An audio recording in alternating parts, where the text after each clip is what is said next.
The grand chamber of the Galactic Military Council buzzed with anticipation as holographic displays flickered to life, casting an eerie blue glow across the gathered assembly of the most powerful military minds in the known universe.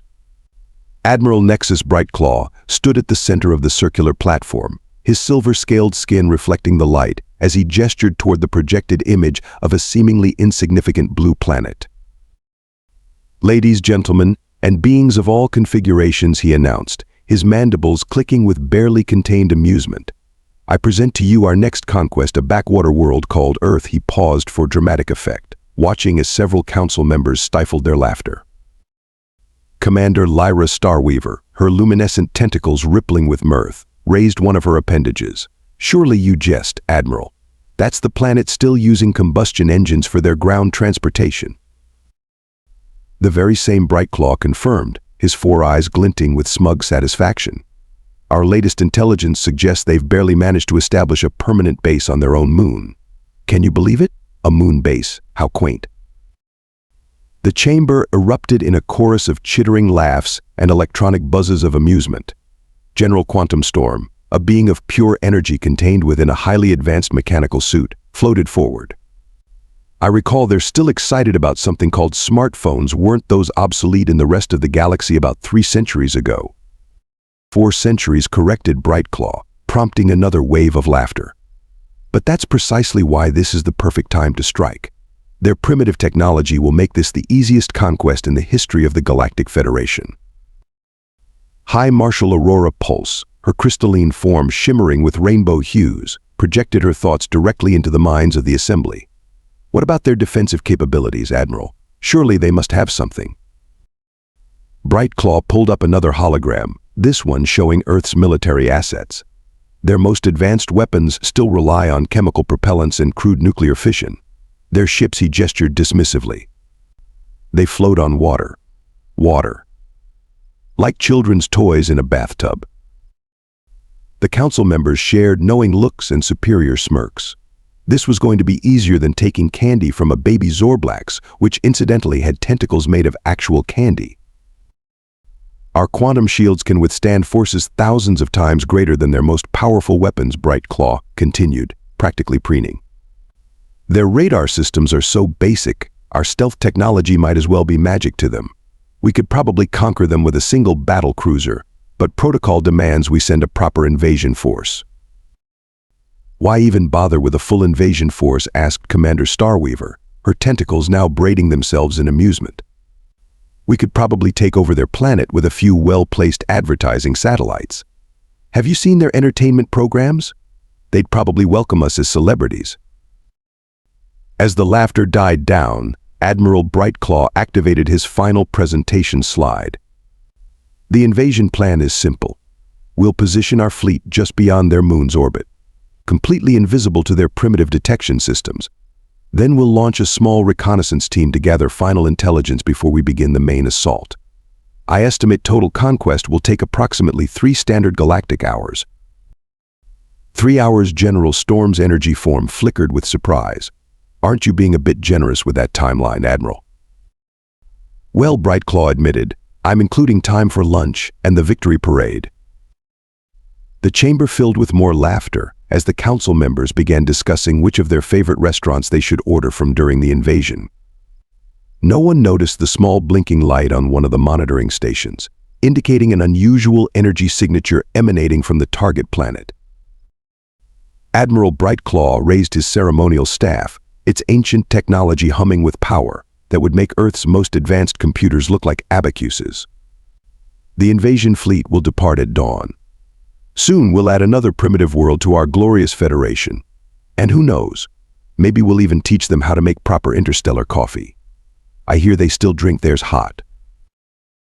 As the council meeting adjourned, the assembled military leaders chatted excitedly about how they would spend their shore leave on Earth once it was conquered. Some planned to visit these beaches they'd heard about, while others discussed collecting primitive artifacts like smartphones and laptops for their museums of antiquated technology.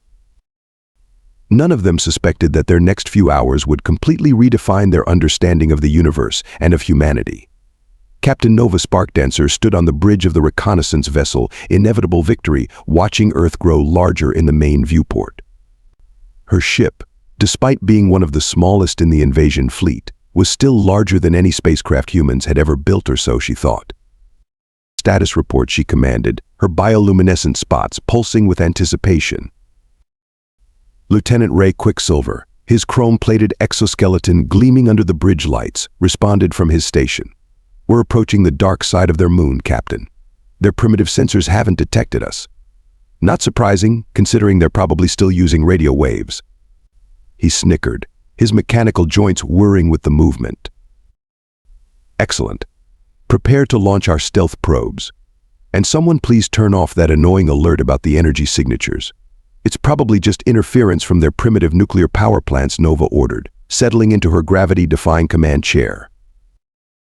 The inevitable Victory glided past the moon, its quantum stealth systems making it invisible to what the crew assumed would be Earth's outdated detection equipment. They were so confident in their superiority that nobody noticed when several satellites quietly tracked their movement.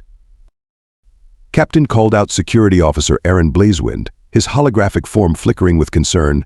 "I'm detecting some strange signals. They almost look like—" "Let me guess," Nova interrupted with a laugh. "More radio waves? Or perhaps they've discovered microwaves. Should we be worried about them heating up our ship like they're leftovers?" The bridge crew shared a laugh, but Aaron's hologram continued to flicker nervously. "Actually, Captain, these signals are rather sophisticated. They almost look like quantum encrypted." "Nonsense," Nova waved one of her iridescent appendages dismissively. "Launch the probes. Let's get this over with so we can join the main invasion force. I hear they're planning to broadcast the whole thing on Galactic Tube." 3 sleek probes detached from the inevitable Victory, their advanced propulsion systems humming silently as they descended toward Earth's atmosphere. On the bridge, the crew watched with bemused expressions as they prepared to gather data on humanity's primitive defenses. The first probe approached North America, its sensors primed to catalog military installations. "Look at these readings," Lieutenant Quicksilver chuckled. "They're still using gunpowder weapons. How adorably retro." Suddenly, the probe's transmission cut off. "Must be equipment failure," Nova said quickly. "Launch backup probe 1. The second probe disappeared just as quickly. "Probably atmospheric interference," Nova suggested, her bioluminescent spots now pulsing with a slightly worried pattern. "Launch backup probe 2. The third probe managed to transmit for exactly 3.7 seconds longer than the others before it too vanished.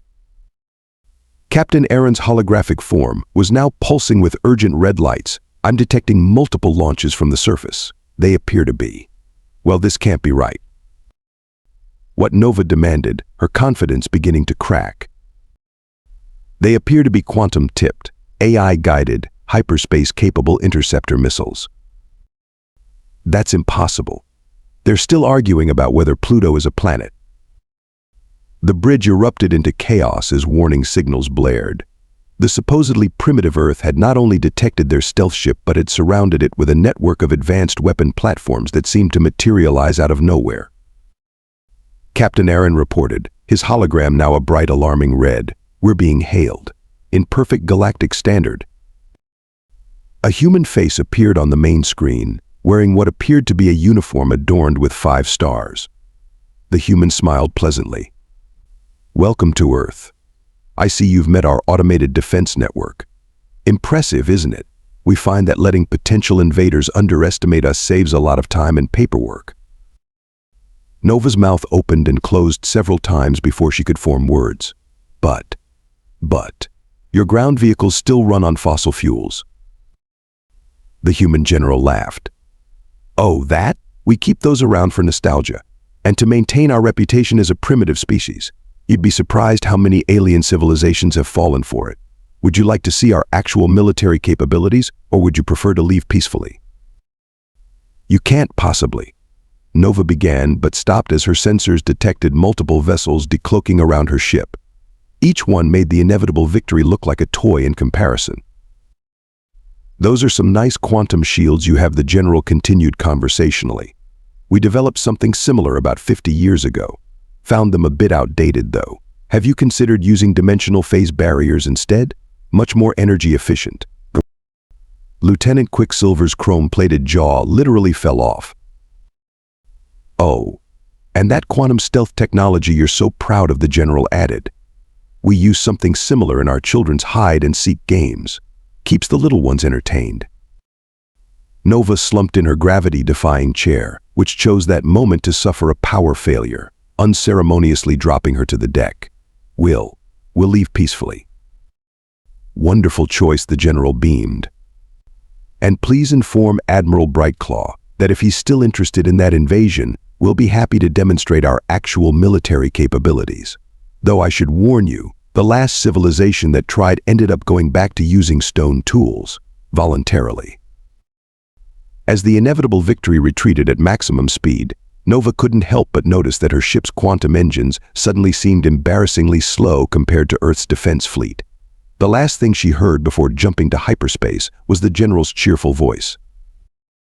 "Oh, and about that Galactic Tube broadcast. We've already uploaded the footage of your reconnaissance attempt.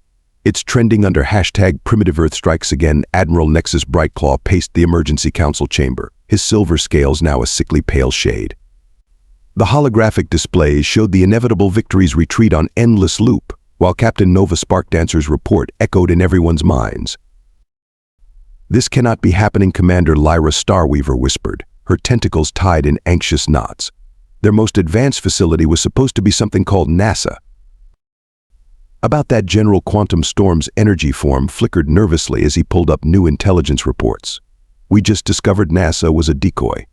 Their real space program is run by something called Project Olympus, and it's, well..." The holographic display shifted to show massive shipyards hidden in Earth's asteroid belt. Vessels that dwarfed their largest battleships were under construction, their designs unlike anything the Galactic Federation had ever seen. Those sneaky little primates, High Marshal Aurora Pulse broadcast telepathically, her crystalline form vibrating with distress. "They let us watch their primitive rocket launches while building this." "It gets worse," Admiral Brightclaw admitted, pulling up another report. "Remember how we laughed at their internet? Turns out that was just a public network. Their actual quantum communication system makes our technology look like two cans connected by string." The council chamber erupted into chaos as more revelations poured in.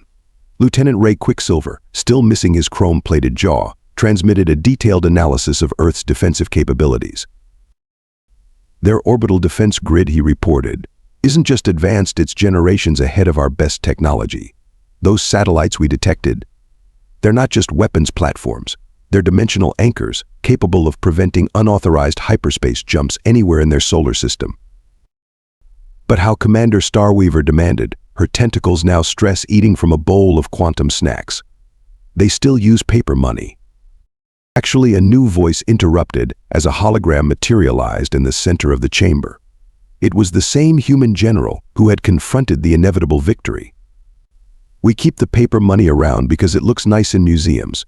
Our actual economy runs on quantum encrypted blockchain technology." The entire council froze. Admiral Brightclaw's scales turned completely white. How? How did you get access to this channel?" The general smiled pleasantly. "Oh, we hacked your secure network about 3 centuries ago. Been watching your council meetings ever since. Better than most comedy shows, honestly." 3 centuries. General Storm's energy form flickered so violently he nearly shorted out his containment suit. "But we only discovered Earth 50 years ago." "Discovered," the general laughed. "We let you find us. Needed to make sure you were developed enough to handle the truth. Though I must say, your reaction to our primitive technology has been absolutely priceless. We've been using the footage for training our diplomatic corps in keeping a straight face." Admiral Brightclaw collapsed into his chair as more holograms appeared, showing Earth's true technological achievements.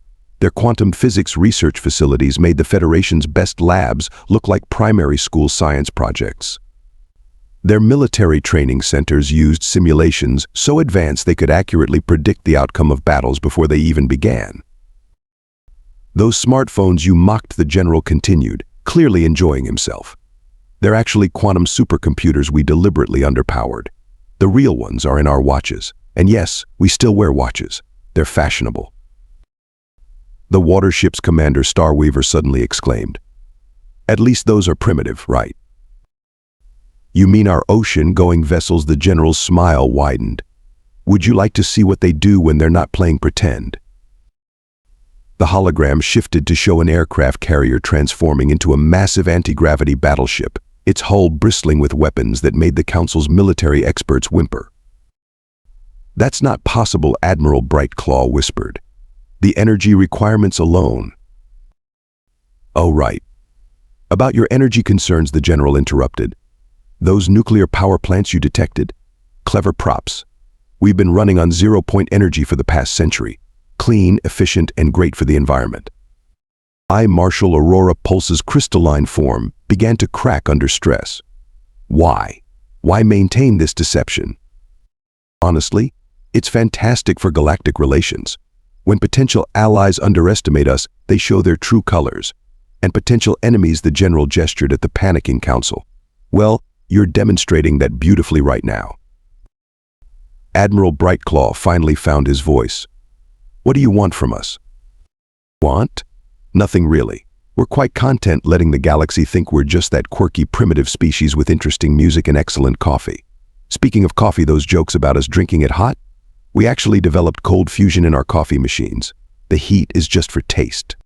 The council chamber fell silent as the implications sank in.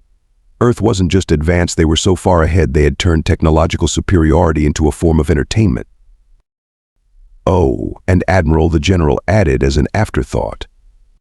That invasion fleet you're gathering? We've taken the liberty of uploading an educational video to their entertainment systems. By now, they should be finishing a detailed documentary about Earth's actual military capabilities. I believe the current reaction ratings are interesting. As if on cue, emergency transmissions began flooding in from the invasion fleet. Ships were standing down, crews were requesting immediate reassignment, and at least 3 battlecruisers had reportedly entered voluntary early retirement. Don't look so glum, the general consoled the shocked council. We're happy to share some of our technology. Once you've proven you can handle it responsibly, of course. Perhaps we could start with something simple, like teaching you how to make properly encrypted communication channels. Admiral Brightclaw could only nod numbly as the human's hologram winked out, leaving behind a single text message floating in the air: welcome to the actual galactic community. Don't worry about the invasion fleet. We're sending them home with complimentary gift baskets. The coffee is regular temperature, we promise. Despite the overwhelming evidence of Earth's superiority, there were still those who refused to accept reality. Among them was Fleet Commander Marcus Shadow Rider, who had missed the emergency briefing due to what he claimed was a calendar malfunction. It's obviously psychological warfare, he declared to his loyal crew aboard the dreadnought Unstoppable Force. These primitive humans are just trying to scare us with fancy holographic tricks. Well, I'm not falling for it. His second-in-command, Lieutenant Blair Nightwhisper, tried to interject. Sir, perhaps we should review the footage from the inevitable victory first. Nonsense, Shadow Rider bellowed, his scaled armor rattling with determination. I've assembled the finest ships in the quadrant, 10 of our most advanced destroyers, each capable of reducing a continent to ash. We'll show these humans what real space warfare looks like. As the small attack fleet dropped out of hyperspace near Mars, warning signals immediately began blaring across every ship. Lieutenant Nightwhisper's console lit up like a festival display. Sir, we're being scanned by, well, everything. The entire solar system appears to be one giant sensor network. As expected from primitive but paranoid species, Shadow Rider dismissed with a wave. Launch the first wave of fighters. 300 fighter craft streamed from the destroyer's launch bays, their quantum drives leaving beautiful purple trails in the void. They made it exactly 47 seconds before things went horribly wrong. A pleasant human voice echoed through every ship's communication system. Attention, unauthorized vessels.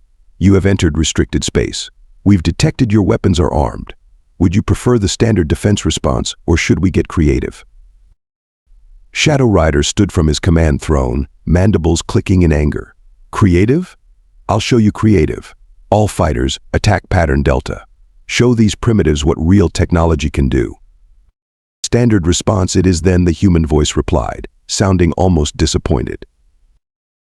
What happened next would be studied in military academies across the galaxy for centuries to come. The fighter squadrons suddenly found themselves flying through what appeared to be gelatin. Their quantum drives, the pride of the Federation's engineering corps, simply stopped working. "They've trapped our fighters in some kind of localized space-time distortion field," Lieutenant Nightwhisper reported, panic creeping into their voice. Impossible, Shadow Rider roared.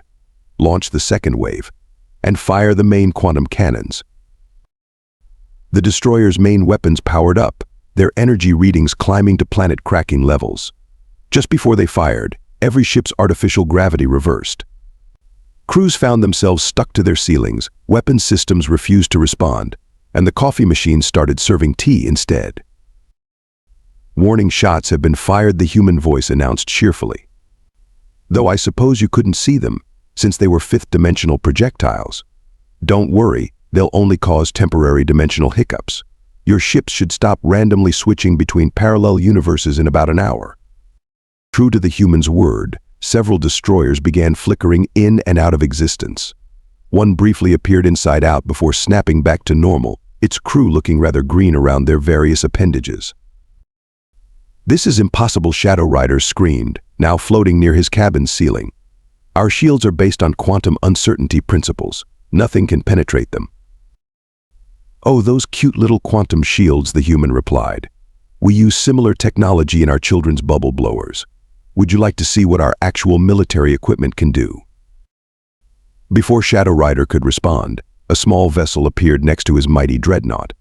It was roughly the size of a human shuttle, painted bright pink, and had Training Vehicle 1 written on its hull in several galactic languages. "This is one of our Academy's first-year training ships," the human explained. "The cadets named it Bubblegum. They're learning basic space combat today. Hope you don't mind being part of their practical exam." The tiny pink ship proceeded to systematically disable every weapon system on the unstoppable force, using what appeared to be modified solar wind. The mighty dreadnought's quantum shields flickered and died when the training vessel hit them with what sensors identified as weaponized quantum-entangled soap bubbles. "Seriously?" Lieutenant Nightwhisper asked, watching their supposedly invincible ship being defeated by what looked like a cosmic children's toy. "They're beating us with bubbles." "Those aren't just bubbles," a new voice cut in, apparently the Academy instructor. "Each one contains a micro-universe with its own physical laws. The cadets are learning how to manipulate dimensional boundaries, though I must say, using pink antimatter was a bit showing off. 5 points deducted for unnecessary flamboyance." By now, the remaining destroyers were in various states of spectacular dysfunction.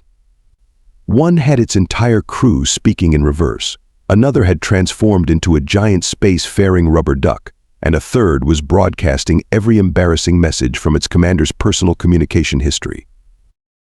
"Should we perhaps consider retreat?" Lieutenant Nightwhisper suggested, as their mighty dreadnought was systematically reduced to the technological equivalent of a solar-powered calculator. "Never," Shadow Rider declared, though the effect was somewhat undermined by the fact that he was still stuck to the ceiling. "We still have our secret weapon. Release the quantum annihilator." The dreadnought's hull split open, revealing a massive cannon that began gathering enough energy to vaporize a small moon. The humans actually applauded. "Oh, wonderful," the Academy instructor exclaimed. "Class, pay attention. This is a perfect opportunity to demonstrate proper handling of obsolete superweapons. Amanda, would you like to do the honors?"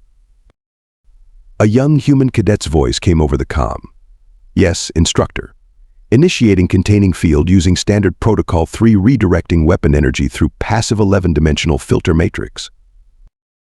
The quantum annihilator fired, and its beam turned into a magnificent display of space fireworks, complete with a sound system playing something the humans called classical dubstep. "Excellent work, Amanda. Full marks for style and safety considerations. Note how she converted the weapon's destructive energy into an educational light show while simultaneously using its quantum matrix to power the ship's coffee makers." Shadow Rider finally slumped in defeat, still stuck to his ceiling. "We surrender. Please just stop showing us up with your terrifying technology." "Wonderful choice," the human instructor replied. "As a gesture of goodwill, we'll restore your ships to normal functioning. Mostly normal, anyway, The one that turned into a rubber duck requested asylum, said it's much happier this way. As the small attack fleet limped away from the solar system, their ships still hiccuping between dimensions, Lieutenant Nightwhisper turned to their commander. "Sir, next time perhaps we should read our mission briefings more carefully." Shadow Rider could only nod, watching as the rubber duck destroyer performed a happy barrel roll past their viewport, quacking the Galactic Federation anthem in perfect harmony. The Galactic Federation's Supreme War Council gathered in their most secure bunker, buried within a neutron star's core. Admiral Brightclaw, Commander Starweaver, and the remaining military leadership sat in stunned silence as Earth's transmission filled their quantum screens. "Since you're all so interested in our military capabilities," the human general began, now joined by a panel of Earth's defense experts, "we figured we might as well give you the full tour. Think of it as a professional courtesy." "The full tour," Admiral Brightclaw squeaked, his magnificent scales now permanently stuck in terrified white mode. "Oh yes," another human stepped forward, wearing a badge identifying her as Director Amanda Steelheart of Earth's Strategic Defense Initiative. "Let's start with the basics, shall we?" The first display showed Earth's solar system, but not as the aliens had ever seen it before. Layers upon layers of defense systems became visible, each more mind-bending than the last. "That asteroid belt you love hiding your ships behind," Director Steelheart pointed out. "Each rock is actually a self-replicating defense platform. We call them our pet rocks. They get rather attached to unauthorized visitors, sometimes literally." Commander Starweaver's tentacles, still tangled from earlier stress, somehow tied themselves into even more complicated knots. But our sensors never detected any energy signatures. "That's because they don't use energy," a third human explained, his name-tag reading Dr. Jack Stormchaser, Quantum Physics Division. "They operate on probability manipulation. Why waste energy stopping an invasion when you can simply adjust reality so it never happened in the first place?" The display shifted to show Earth's orbital defense grid. What the aliens had assumed were simple satellites turned out to be nodes in a vast network that could literally rewrite the laws of physics within its jurisdiction. "These are just our civilian models," Director Steelheart continued. "The military versions are a bit more enthusiastic in their response to threats. Remember that rubber duck incident? That was one of our kindergarten defense protocols." Admiral Brightclaw swallowed hard. "Kindergarten?" "Indeed," the general nodded. "We find that turning hostile ships into amusing toys helps teach our children important lessons about conflict resolution. Much more effective than actual destruction." The presentation continued, each revelation more devastating than the last. Earth's oceans, it turned out, weren't just filled with water. The entire hydrosphere was a complex molecular computer capable of calculating and counteracting any possible attack scenario before it even began. "And those birds you keep scanning," Dr. Stormchaser added with a grin. "Not actually birds. Well, they are birds, but they're also quantum-entangled surveillance devices. We figured organic technology would be harder for potential invaders to detect. Plus, they keep the parks clean." Commander Starweaver raised a trembling tentacle. "What about the humans we've observed doing this thing called birdwatching?" "Quality control inspectors," the general replied cheerfully. "They make sure our avian defense network stays properly calibrated. The binoculars are actually portable quantum scanners." The display shifted again, showing Earth's true military vessels. The aliens watched in growing horror as seemingly innocent satellites transformed into battleships that could reconfigure space-time itself. Civilian spacecraft unfolded into weapons platforms that made their most advanced dreadnoughts look like children's toys. "Those Mars colonies you've been monitoring," Director Steelheart continued. "Automated repair and resupply bases for our deep space fleet. The real fleet, not those cute rockets we launch for the public." "Deep Space Fleet," Admiral Brightclaw's voice cracked. "How deep exactly?" "Put it this way," the general replied.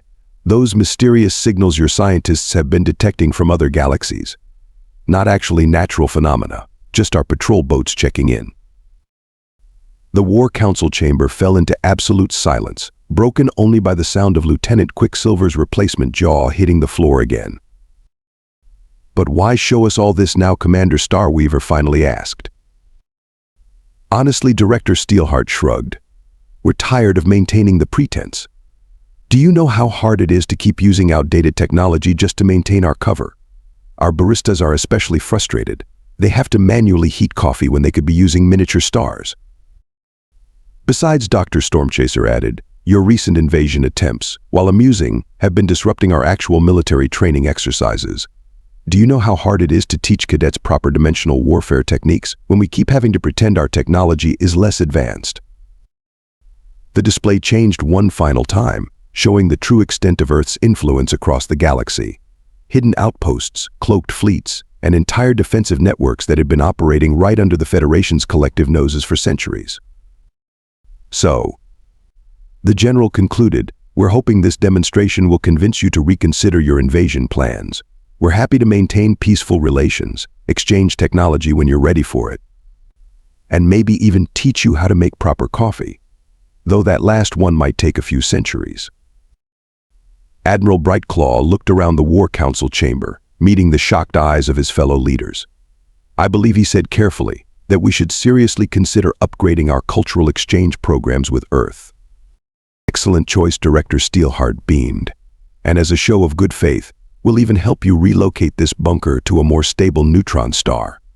This one's getting a bit wobbly. We've been meaning to mention that for the past few decades.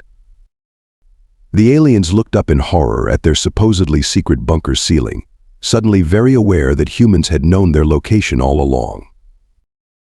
Don't worry, the General assured them, we'll send our interior decorators along with the relocation team. Those quantum crystal chandeliers you're so proud of? Wait until you see what we can do with actual quantum crystals. The ones you're using are practically mood lights in comparison. As the transmission ended, Admiral Brightclaw turned to his fellow council members. I suggest we immediately begin drafting new protocols for dealing with Earth, starting with never, ever assuming anything about their technology again. Agreed, Commander Starweaver nodded, her tentacles finally untangling themselves. Though I do have one question. If this is what they show us, what are they still keeping secret? The entire council shuddered at that thought, while somewhere on Earth, a human child played with their quantum physics homework, accidentally discovering 3 new dimensions in the process.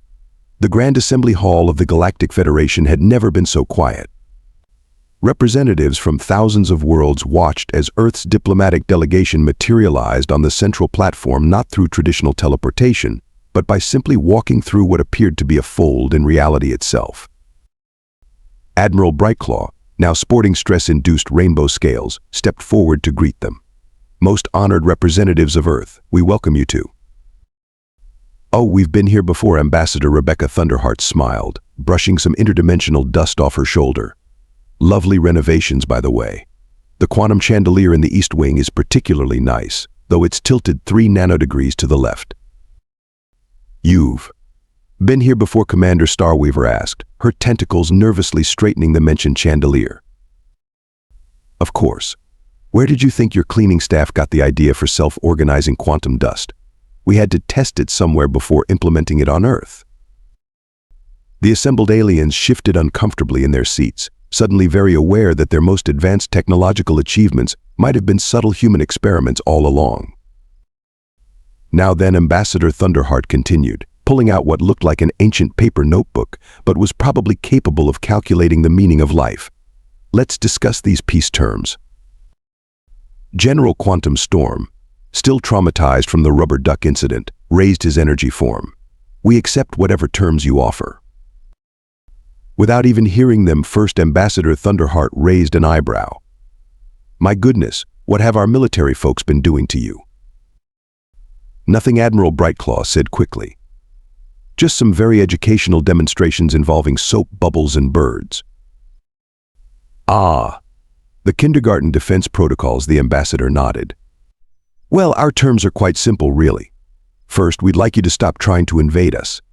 It's becoming quite difficult to explain to our children why their quantum physics homework keeps getting interrupted by interdimensional light shows. Done, the entire assembly shouted in unison. Second, we'd like to establish proper diplomatic relations. No more of this primitive species classification. It's getting rather tiresome having to pretend we don't notice when your stealth ships crash into our coffee shop quantum fields. Lieutenant Quicksilver, now on his 3rd replacement jaw, raised a chrome-plated hand. About those coffee shops, are they really interdimensional research facilities disguised as cafes? Of course.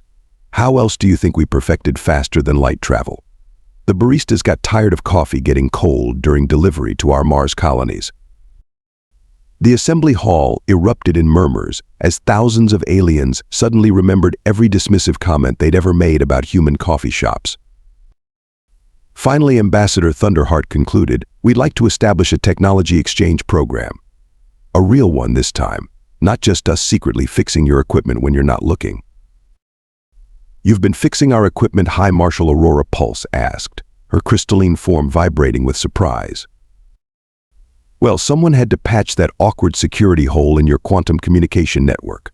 Though we did enjoy reading all those private messages about how primitive our technology was. Very entertaining during our staff meetings." Admiral Brightclaw stepped forward again, trying to salvage some dignity.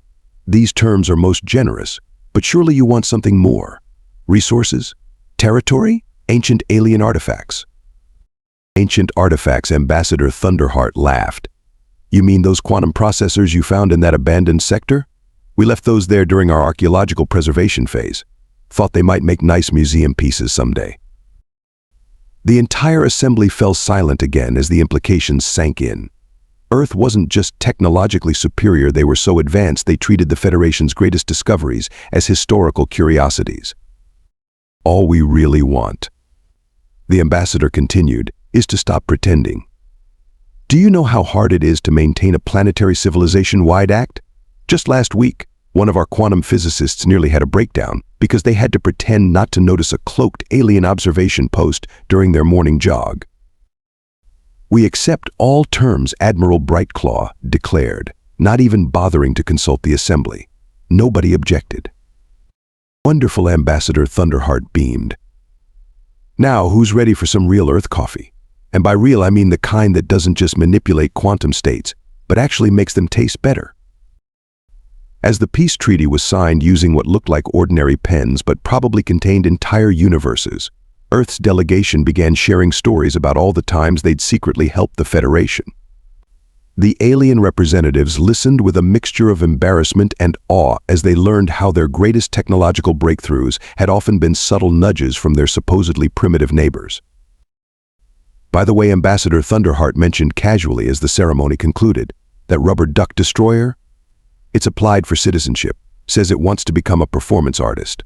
Something about exploring the quantum nature of comedy through interpretive space dance." And so, the great invasion of Earth ended not with a bang, but with the sound of thousands of alien diplomats trying their first cup of properly quantum-enhanced coffee, while somewhere in Earth's orbit, a rubber duck-shaped warship performed an interpretive dance about the meaning of peace, accidentally discovering 3 new forms of space-time geometry in the process. High Marshal Aurora Pulse summed up the general feeling as she sipped her dimension-warping latte. Perhaps being a primitive species wasn't so bad after all. At least we didn't have to worry about our breakfast drinks rearranging the fabric of reality. "Oh, don't worry," Ambassador Thunderheart winked. "We'll teach you how to make them properly, though I suggest starting with decaf. The caffeinated version tends to create temporal duplicates if you're not careful. And trust me, nobody wants 3 versions of themselves arguing over who has to attend the morning staff meeting."